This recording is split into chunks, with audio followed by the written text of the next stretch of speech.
దేవునికి స్తోత్రములు. మీ అందరికీ నా వందనములు. ఈరోజు దేవుని వాగ్దానము. నేను మోషేకు తోడై ఉండినట్లు నీకును తోడై ఉందును. యెహోషువ గ్రంథము 3వ అధ్యాయం 7వ వచనము. మన ప్రభువును మన రక్షకుడైన యేసయ్య నేను మోషేకు తోడై ఉండినట్లు నీకును తోడై ఉందును అని మనతో సెలవిస్తున్నారు. సాక్షాత్తు దేవుడే మనకు తోడుగా ఉండి మనల్ని నడిపిస్తున్నాడు. మనం అందరము దేవుని చిత్తం నెరవేర్చాలి. మన ప్రభువు నమ్మదగినవాడు, మనకు సహాయకుడు. తండ్రి మనల్ని రక్షించుటకు ఆకాశవాహనుడే మన కొరకు దిగువస్తాడు. ఆపదలో ఆదుకును సహాయకుడు, మన రక్షణ శృంగము, మన కేడము, మన కొండయు, మన కోట.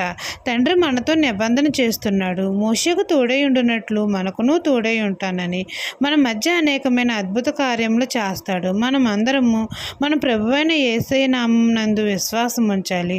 అప్పుడు తండ్రి మనల్ని గొప్ప చేస్తాడు. దేవుడు మనకు తోడుగా ఉంటాడు. ఈ దిన వాగ్దానము నా జీవితంలో నెరవేరాలని కోరుకుంటూ దేవుని సువార్త పరిచర్యలో మీ సహోదరి. ఆమెన్.